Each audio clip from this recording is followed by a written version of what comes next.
You're from the Pakistan community here. It'd be lovely to hear, actually, what people are making. There's two major things, obviously. There's firstly the floods, which I'm hoping are dying down now. Obviously, the Queen has knocked all this stuff off the headlines, but we were seeing this last week, particularly the horrific floods in Pakistan.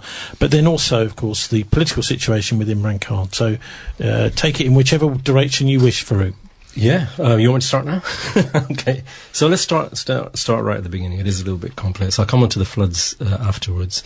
But if we go back to Imran Khan's government, he was in power for just under 4 years. And in that time, you had 2 years of COVID. So let's have a look at what he did. In those 2 years, literally, of him being in power, he'd raised record exports. He'd raised record harvests. Now, for a country whose economy is agricultural based, 70 years in existence, and it comes to him being in power, that you have the record harvest of production in that country. What does that show you? Is that he actually had a plan. His government actually cared about the people. He inaugurated No One Should Sleep Hungry at Night program. People that were manual labor coming from the villages into the cities, he set up sanctuaries for them, provided 2 meals a day. You would sleep there, so there was nobody he wanted to sleep rough on the streets. If you went to Islamabad or any of the major cities, Lahore, anywhere like that, you would see people sleeping under bridges, on the streets. All of that stopped under him. So he inaugurated policies that were genuine for the people, and there was widespread support. Widespread support except in the media. Now, all of a sudden, in October 2021, you suddenly saw a massive campaign in the media of all the channels, apparently talking about the massive cost of living, etc., etc., etc., and how inept and inexperienced Pakistani government, this new government was. If you have a look at what was then, I think it was around 8% was the inflation rate. And the coverage on the media, somebody's actually done how much coverage they gave on the media. It was around 30 to 40% of nightly news was covering inflation rates, cost of living crisis, etc. It was 8%. Now, since he's been gone, it's at 30-something percent, and the coverage is on around 3 to 4%. Yeah? So you start off with a massive media. We were talking about the Confessions of an Economic Hitman. This is how it works. You and I know this is how it works. When you want a regime change operation, this is how it works. So what was it about Imran Khan that was people finding difficult? And it was everything we're talking about here today. He was anti-privatization of the industries, of the national industries, of the railways, of all of that. What he wanted to do was keep them, the gas, all the reserves, everything he wanted to keep under national control, the national airlines, everything. And this obviously upset quite a few people who wanted to privatize all that. The previous governments were talking about privatization.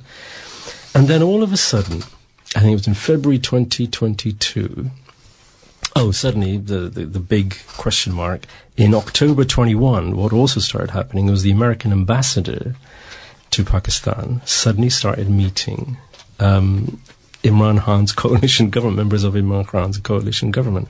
So members of his own party were seen coming in and out of the ambassador's residence.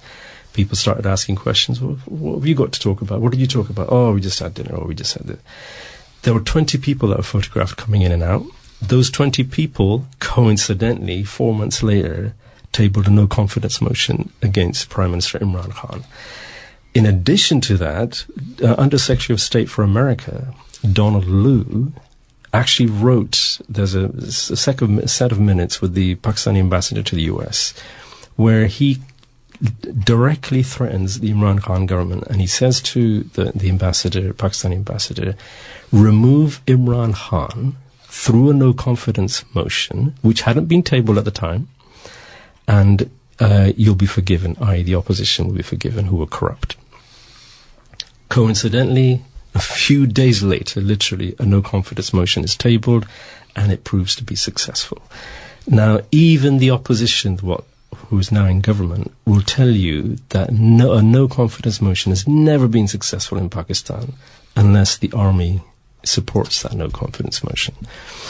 So suddenly you have all this going on. Imran Khan is suddenly removed from power. But just before he's removed from power, what happens? The key is that Imran Khan goes and visits Vladimir Putin. in Russia on the day that he declares the invasion of the war starts in Ukraine. Imran Khan was told to leave. I don't go ahead with the meeting because he's just declared war. Imran Khan turned around and said, well, actually, I'm here, and he says this on record, he says, I'm here for the people of Pakistan. I'm not here for Europe. I'm not here for anyone else. I'm here for Pakistan. This is what we've agreed to come here for, is to discuss, coincidentally, buying cheap gas, cheap oil, and grain. And that was the reason I'm here that's what we're here to discuss. And I'm going to continue to discuss that and see if we can agree a good deal, which is what we came to agree. He agreed a good deal, half price of the international rates at the time. Imran Khan goes back and finds a no confidence motion tabled against him, which he then goes on to lose. Since being removed from power, Imran Khan's popularity has gone through the roof. So it was a massive miscalculation by the powers that be. Well, it's not a miscalculation, surely, because he doesn't hold the strings of power anymore. He doesn't, but I mean, a pop star can be popular, but they haven't got power. Right. No, good point. But in reality, all of what's happened, when I say it was a miscalculation, is what's happened now is in February, up to February, you couldn't find anyone worth his salt being critical of the Pakistani army. You couldn't find it. Anyone who criticized the Pakistani army was seen as a traitor to the state. Now, the Pakistani army has been dragged through the dirt. Everyone now knows what the scenario is, who actually controls power, what the situation is, what it was that Imran Khan had done, who he had upset, and the people that have been brought in. So who's been brought in? It's a coalition of 13 opposition parties, basically the entire spectrum of the opposition against Imran Khan. All of the parties for the first time in the history of Pakistan. So that's the Noon League, which is Nawaz Sharif, and the PPP, which is the Benazir Bhutto's party, or supposedly. And 13 other, including religious parties, are all in part of that coalition. Now, do they have any credibility? These people don't even agree on the price of the colour of the wallpaper, let alone anything else. These people are diametrically opposed to each other, and yet somehow they're all sat together as part of a coalition, which is impossible. You don't have the same ideas, you don't have the same vision, you don't have the same ethos. Your politics are opposed, and yet here they are all sat together, and they're surviving by 2 votes. So the government could fall any day if 2 people withdrew. Somehow 2 people aren't being withdrawn from the government. Somebody's keeping that glue. And that is widely tipped to be the Pakistani army. Well, one of the great things about being popular, as Imran Khan is, as well as a politician, you don't often hear people using those 2 expressions together, but it is that he can attract potentially a massive audience in rallies and on the television. And that's exactly what he's been doing. I mean, he's 70 years old, and he's doing daily rallies across the country. And when I say daily rallies, I'm talking about, 50, 60, 70,000 people are attending these rallies on a daily basis. It's got so bad that now he's been barred from appearing on television. So you can't broadcast his speeches live on television. They have to be recorded and edited. His chief of staff has been arrested, tortured in prison. Any journalist who tries to report what Imran Khan has said has been arrested. 2 of them have had to leave the country. One is now currently in Canada. One is in the United Kingdom. This is turning into a desperate coalition is turning into a fascist government. So they're shutting down. So ARY, which was the most popular TV channel in Pakistan, was shut down because it kept showing Imran Khan's rallies. Shut down. As soon as that was shut down, the only other channel that was showing Imran Khan's rally was Ball TV, which was 6th in the ratings. Suddenly that shot up to number 1. That became the number 1 TV channel in Pakistan. Now they've just shut that down a couple of days ago. What about YouTubes and people like that? So the YouTube, again, everything was going well on YouTube. And again, last week, highest ratings, his rallies were through YouTube. People switched obviously to social media and alternative media. And then last week, when he was broadcasting live, suddenly YouTube went off the air, started slowing down, or was slowed down. So now they've even targeted YouTube. So every time he speaks, whenever he's broadcasting, he's got his own channels now and everything. So whenever he's broadcasting on those channels, the alternative media, his own media, now they're just shutting down the entire internet when he's broadcasting. What doesn't make sense is, hold on, even if you stopped his live broadcasts, as soon as you turn the internet back on, people are going to upload his speech and download his speech again. Our Prime Minister, the Pakistani Prime Minister Shehbaz Sharif, he decided to do his speech the same time Imran Khan was doing a rally. I kid you not. And his YouTube popularity, the people watching YouTube, was 4,500 at one stage. That was his height. At the same time, Imran Khan's was on 94,000. That's the level of popularity that Imran Khan currently enjoys. The Pakistani government, the actual federal government, now only controls Islamabad. It's like the city of London, basically, because it has its own government popularity there, control there. Every other state, the 5 states in Pakistan, are all controlled, bar one, by Imran Khan's parties or people allied to him. So the current Pakistani government only has a 27-kilometer square area of control. Literally, that's all it has. Now, Imran Khan is saying, I don't want to close down Pakistan, but if you keep pushing me the way you have... So the other day, they charged him with terrorism. Imran Khan, and what did he say in one of his speeches? He turned around because his chief of staff, who was tortured by the police, came before the judge. Torture is supposed to be illegal in Pakistan, and the lady judge handed him back to the police that was torturing him, which is illegal. So as soon as the law is, as soon as you've noticed signs of torture, the judge cannot hand them back to the police force. It has to go to an alternative venue, a secure venue, jail. You can't hand him back to basically can't have a custodial sentence. So what the judge did, having seen torture and having first said torture has taken place, suddenly 12 hours later turned around and handed that Shehbaz Gill back to the police federation that had tortured him. Now that was illegal, and Imran Khan turned around and said, I will take legal action against the judge for doing that because she broke Pakistani law.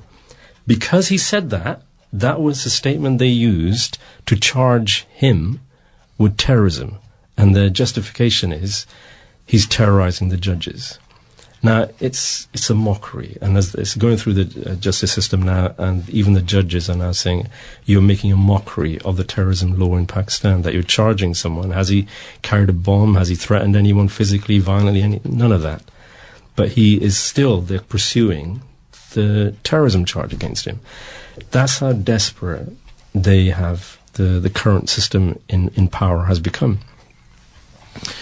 So now, a Pakistani friend of mine was saying that he thought that there was almost like an element in Pakistan at the moment of the floods almost being an act of God on the horrific political situation in the background. Yeah, so people are saying that because if you see something, there's a verse in the Quran that if you start to see natural disasters or an increase in natural disasters, it's because there's injustice in the land. Yeah, so that's a sign of injustice in the land. Now, in reality, of course, it is what we're seeing, the floods, is just a successive series of governments who have just completely mismanaged the resources. So we haven't built enough dams. The people weren't evacuated. Even on this occasion, the Pakistani Meteorological Society had said that the monsoons will be much longer in duration, and they'll be much heavier. I think it's 4 times what they would normally be. And the government took absolutely no action, didn't evacuate villages, didn't put in sandbags or anything like that, didn't prepare, didn't warn anyone. And what you saw was just a massive deluge and massive devastation. I mean, the devastation is, and we look at Cornwall or a place like that where you get flash flooding.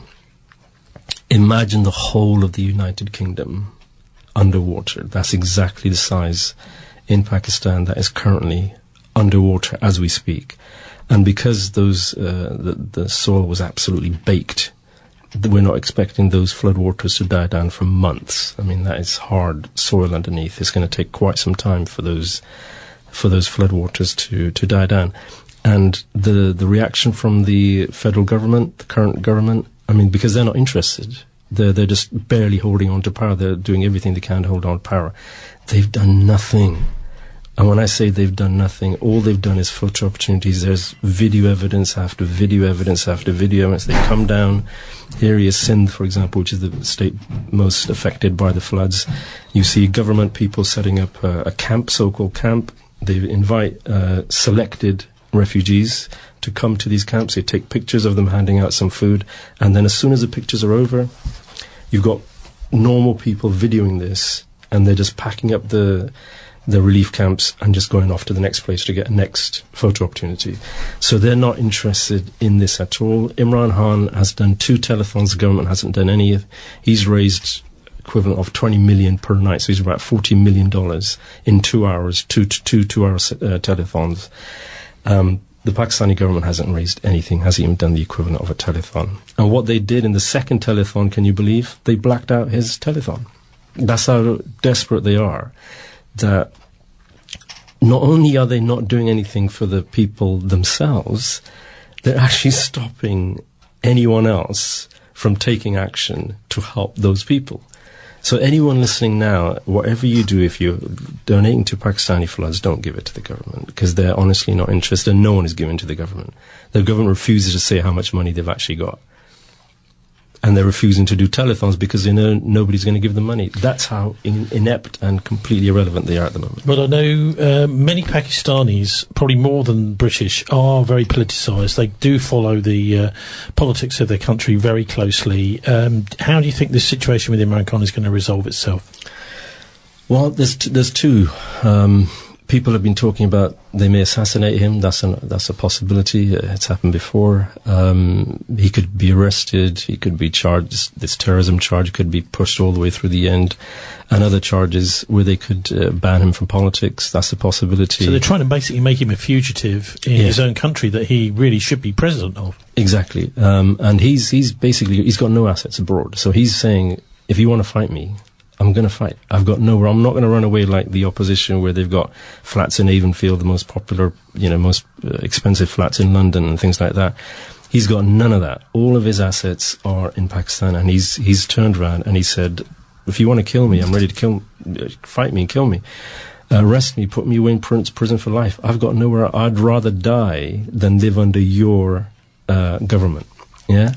But what he has done, and what he says he's done, he says his job is done. He's woken up the Pakistani public, and the Pakistani public is now just waiting for his call. If he turns around tomorrow and Imran Khan says, right, come down to Islamabad, we're shutting it down, millions, literally millions would be on the march. And they tried it on May the 25th.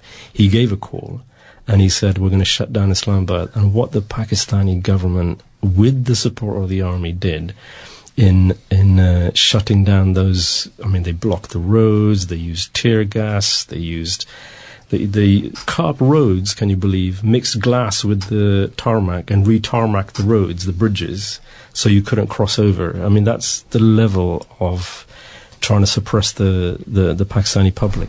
And if Imran Khan had given the call that just keep coming, he turned around, he arrived in Islamabad, he actually got through, the public broke through all the defences, all the barricades, and the people arrived. And he turned around and he goes, the people were so angry, I did see people ready to fight. They had weapons, they had everything. And he goes, as soon as I saw that, I said, no, I do not want a civil war in Pakistan. And he turned around and he goes, take the people back. And people were upset with him, because people were ready to fight. They were going to storm the federal buildings. And he said he didn't want to turn it into a Sri Lanka at the moment. Leave it. I'm going to give these people a warning. So they withdrew. The people didn't withdraw for a couple of days, but Imran Khan withdrew, went back to his Panigala, his place in Islamabad. So that's the situation. It's very precarious. And Imran Khan yesterday has turned around and goes, I'm at the end now. So if I give the call, it will be the final call. Well, I think it's fascinating you bringing up Sri Lanka, isn't it? Because they also, at the United Nations, spelt it out that they did not, they were not opposed to the Russian invasion of Ukraine. They saw it as actually a NATO coup from 2014, and they're saying, well, actually, the Russians can't put up with these fascist elements on their borders and the continuous shelling of the Donbass, for example. And the vast majority of Pakistanis, the public, I have to say, would agree. If you see Imran Khan's rallies, they're waving Russian flags at his rallies. Now, he's asking them not to wave those flags, but they are waving Russian flags at the rallies. Now, whether the Pakistanis are aware of what's going on in the world or whatever, but they seem to have suddenly woken up to what's happening around the world. And what they're saying, and what Imran Khan is saying, is all he's trying to do is put Pakistan first for the first time in its history. All he wants to do is Pakistan first. He goes, we fought the American war in Afghanistan. It cost us 80,000 lives. And all we got from the Western government is do more, do more, do more. Nobody sacrificed that many people of war they had nothing to do with. And he says he's not going to do it again. He's not going to get involved in anyone else's war. The Russian war, he said, is nothing to do with us. Well, King Charles III's mentor, Mountbatten, left the whole situation with India and Pakistan in rather an awkward, some say deliberately in Kashmir. Yeah, deliberately. Kashmir is that cause that stops India and Pakistan from being the best of buddies. We share culture, we share language, we share history. The only issue that exists between India and Pakistan, even the politics are the same. The only issue that we have is how do you resolve the Kashmir issue.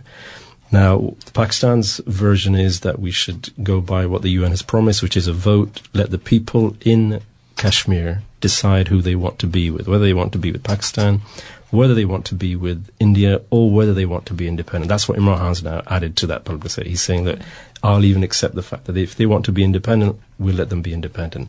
You organize a vote in your section, we'll organize a vote in our section, call it a day.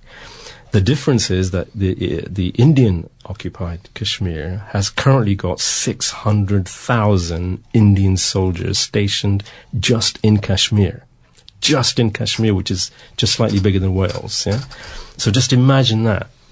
Pakistan's full standing army is around 600,000. India has more troops, 630-something thousand troops, stationed just in Kashmir alone. So you have to think about the occupation level. It's like well, Israel. what are these soldiers doing? They're not directing the traffic, are they? No, they're not. They are suppressing a freedom struggle. Anybody that speaks up, anyone that tries to speak up, anyone that it's basically checkpoint to checkpoint. It's just like what Israel is doing to Palestine. It's exactly the same thing. The other thing, by the way, Imran Khan is being busted for is that the army wants to recognize Israel. And he's saying, I refuse to recognize Israel until it gives the Palestinians their rights. If we give up the Palestinians, if we recognize Israel and say, right, we'll recognize Israel, then we're giving up Kashmir because the exact same thing is happening in Kashmir. So if we acknowledge that Israel has a right over Palestine, then we acknowledge that India has a right over Kashmir, and that cannot be the case. Martin, you wanted to chip in? I was just saying one of the things that happened is after he was removed, you remember there was a drone strike that went in to Kabul and supposedly killed, I can't remember the name of the guy. Sawari. Who was an Al-Qaeda operative, supposedly. Yeah. I mean, obviously, I don't believe any Was of this that. during the US withdrawal? That's after the withdrawal, because what Biden wanted to do is they're being very vindictive towards Afghanistan. Yeah. They won't release. We were talking earlier about the refusing to give the Venezuelans their gold back. Yeah. They're not. The central bank of Afghanistan has got assets, and they've just been seized by the Americans. Yeah, $10 billion. As has 300 billion's worth of Russia's assets. Yep. They've just this is what they do. They are criminals. Literally criminals. You're absolutely right. And of course, I don't necessarily believe the story about what happened there, because they make stuff up. You know, I mean, the Taliban are saying, well, we had no evidence that he was there. Yeah. You know, I mean, you've sent them. But of course, that drone strike had to come in over Pakistani territory. Yeah. And I think if Imran Khan had been the president, he would have just said no. He in fact, he did. That's what he's known right. for. And therefore, so one of the reasons for, that's just the Americans rubbing everybody's nose into it, isn't There's actually T-shirts now because of what he said. He said absolutely not. When he was asked on television, American television, would you allow American bases or would you write flyover rights to American military? And he turned around and said, absolutely not. I wouldn't do it. I would never allow that. Because we're partners with the United States in peace, but I refuse point blank to be partners with America in any war. This brings us back to what happened in the 1980s, where you had essentially a military government in Pakistan, wasn't it? Absolutely. And they were in charge. And they were, of course, in cahoots with the Americans in what was going on in Afghanistan. Where Al-Qaeda was created, Mujahideen were brought in from all over the world, and all the rest of it. Absolutely. And I was talking to a Pakistani taxi driver here in Bristol about all of these things, not in the same detail as you just. And I was just, you probably know who General Gul is, who used to head the ISI. Hamid Gul, and soon after... ISI being the intelligence... Services. Inter-services Initiative. The Inter-Service Intelligence Agency. That's right. It's the equivalent of the CIA, basically. But of course, after the 9/11 attack, General Gul said, well, it's pretty obvious the Americans did this. And everybody in Pakistan knows that this is the former head of the ISI saying the Americans did this. And all I feel like saying to General Gul is, and you were in their pocket all those years. What about that? Well, he was, although he was the head of the ISI, he was vehemently anti-US. He was. And then they refused to allow him. He should have been the next chief of army staff. And so he's a bit of a maverick. So they refused to allow him to become the next chief of army staff. But his understanding of the geopolitics of the region was quite revealing, and if you look back on some of the stuff he said, it's like, well, he turned out to be absolutely 100% correct. But you're right. What's happened now, exactly like the Pakistani army was during the Al-Qaeda days, it appears that one of the reasons for removing Imran Khan was that the relationship between the American military and the Pakistani military goes back to where it was previously. Now, during Imran Khan's tenure, the 3.5, just under 4 years, not a single drone strike took place either in Pakistan or in Kabul during his time in power because he refused to allow it. Not one. As soon as he was removed, within 2 days there was a drone strike, as you said, not only in Kabul, but inside Pakistan as well, on the Swat Valley, what they were known as the non-tribal areas, which has now become part of Pakistan. What Imran Khan had told his army, famous or infamously, whatever you want to look at, is he said, if an American drone flies over Pakistan, and he gave an interview to television saying, I've given the authority to shoot it down. That has never happened before in the history of Pakistan, that the Pakistani army would say we will shoot down an American drone. Well, there's a lesson for the Brits there, maybe, that we shouldn't be allowing the United States to be having bases like Menwith Hill here, the spy base at Menwith Hill, and also, of course, Fairford, just up the road in Gloucestershire, where they based the bombers that were bombing Iraq, Kosovo, etc., and these big bases, Martin, in East Anglia, Lakenheath, Mildenhall, places like that. Well, that was a very interesting summary of what's happening in Pakistan, Farooq. But of course, as you know, Pakistan isn't the only country in crisis. This is a global crisis. And of course, there tends to be a parochialism. People in Britain, the British cost of living, isn't it terrible? But of course, this is a global crisis. Absolutely. As a result of all the bad decisions that have been taken in I'm 62. It's in my lifetime that all these stupid decisions have been taken. They used to have a mixed economy in this country. That's what we grew up with. We used to. I left university. I left Oxford University in 1980 without a penny of debt. And all my education had been paid for. All the way. Absolutely. And that's all gone. But you know what's different now? What I see, and certainly in Pakistani politics, is for the first time since I've ever been aware, is that the people are waking up. 220 million people. 80% by the latest survey, 80 to 82%, depending on who you look at, currently are supporting Imran Khan, regardless of the massive propaganda, the shutdown in politics, media, the arrest, intimidation of journalists, all of that, and complete lack of infrastructure of the state in across the country. So if you support the government, you'll get help. If you don't support the government, you won't get help. And the people are turning around on video now and saying, even when the aid is coming, who's given this aid? And one person, well, this is from the state. Well, if it's from the state, we don't want it. Yeah. Send it back. Well, you remember when Osama bin Laden was supposedly assassinated in Abbottabad, what they call the Abbottabad incident. Yeah. I don't believe that either. I don't believe any of that. But of course, we've got pictures of the Americans of Obama supposedly watching the live raid. Yeah. And then they subsequently said there was no live feed, so this was all just theatre. Yeah. I mean, but anyway, of course, they were using so-called vaccine teams, ID teams coming to vaccinate the children. That's right. As their way to sort of stake out the compound where they were getting the DNA.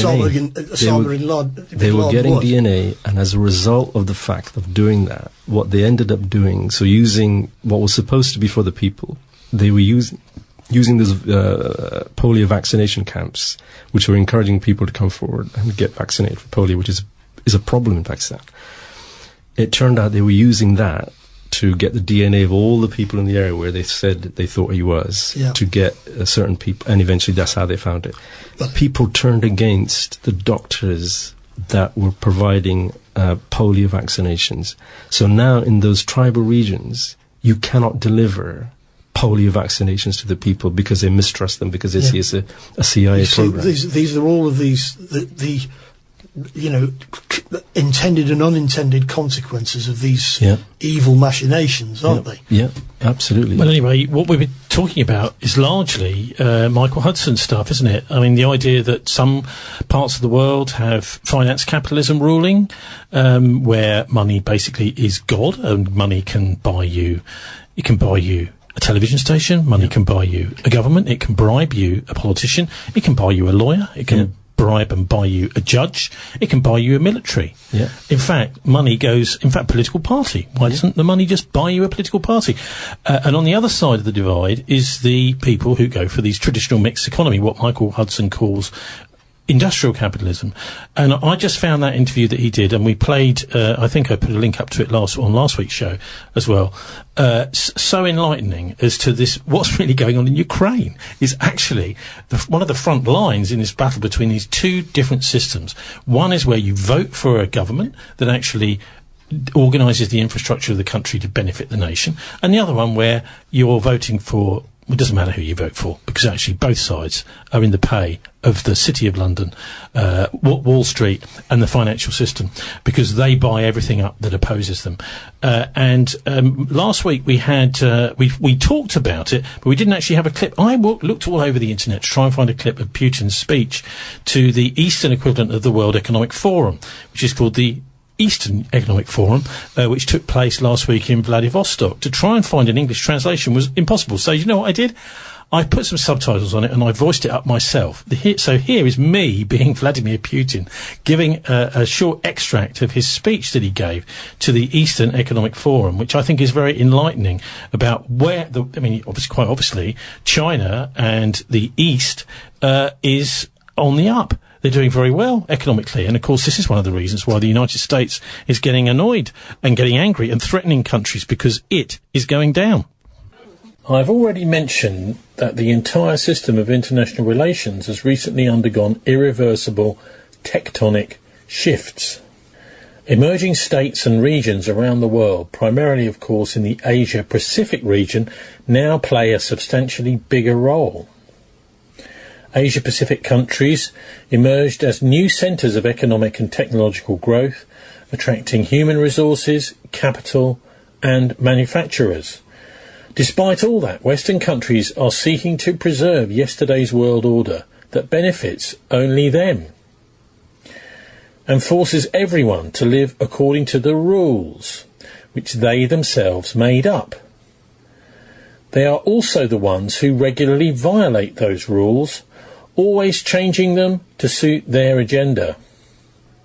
The refusal of other countries to subjugate themselves to this diktat forces Western elites to lose their grip and make short-sighted, irrational decisions on global security, politics and economics.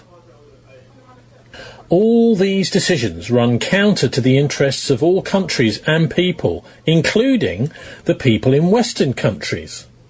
The gap separating the Western elites from their own citizens is widening. Europe is about to throw its manufacturing base, the quality of life of its people, and socio-economic stability into the sanctions furnace, depleting its potential, as directed by Washington, in the name of the infamous Euro-Atlantic unity. In fact, this amounts to sacrifices for the sake of preserving the dictatorship of the United States in global affairs. Well, I don't think the dictatorship of the United States is really going to be sustained very much longer, because more and more people, as you've just been talking about in Pakistan, are saying, well, actually, we don't want to be bossed around by the Americans. We're losing our respect for them fast. But on the economic side of what he's saying there, Esther, he's saying what everybody seems to know, except the BBC, that the sanctions were a waste of time. They've completely backfired. They've ended up with astronomical fuel and food prices here in the West, and in Russia, the people are all patting Putin on the back because he's brought the price of many staples, basic things like meat and potatoes, down something like 20%.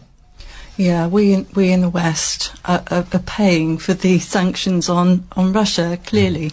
And while you were speaking, I was thinking, well, when is somebody going to mention the CIA? Because you look at the parallels, don't you, between the Maidan coup in 2014. No, this is in Kiev, and what's happening now in Pakistan. You look what's happening in South America and the interventions there at the CIA, and you think, are these parallels? Am I imagining this? 100%. Well, then they are. All of these things are related, and of course, we're now in a global. We do, in fact, have a conversation going on a global level, which wasn't there before. Which is, all to the positive. I mean, in particular, I was on RT for 8 years, and of course they've been banned by BBC, and I did a couple of interviews for them after the ban, but then they've stopped phoning me because I think they've got, the audience has just been completely knocked out. Well, they've got a much smaller operation in Moscow now. That's right. They had to close the office 24/7. I don't think it's anything personal, Martin. It's no. I'm just saying that you're talking about closing down TV stations. Yeah. That's what's happened here. Yeah. And one of the things I said soon after in 2018, there was a court case in Kiev where the Berkut riot police were put on trial supposedly for shooting down the demonstrators in the Maidan Square. There were the Holy 100, they called them, and they were all shot, and the coup took place, and the Berkut riot police were arrested, and they said, you were the people who did this. They put them on trial, and to their great credit, the courts in Kiev threw it out. And the reason they threw it out is because they had live testimony from 2 guys in Georgia, said, no, we were the snipers. There were 50 of us brought in from Georgia, and we shot all of those people. They were all shot through the head with the same caliber ammunition, and 6 police officers were also shot, which then brings the question up, well, why would the police shoot their own people? And of course they didn't. And in actual fact, that massacre in the Maidan Square was carried out by a NATO death squad. They said there was a US guy in charge of it, and they gave his name. And that guy, Martin, I'm sure you remember, guy Colonel Kazimirovich talking about how actually it was Victor Pinchuk who was the Grand Master of the Freemason Lodge in the number 1 Freemason Lodge. He's also, of course, a massive oligarch who was commanding the Berkut riot police on the day. That's what he says. Okay, but I mean, the point is that the oligarchy in Ukraine... And that he was working with the CIA. Yeah, the oligarchy in the Ukraine has always been working closely with the West.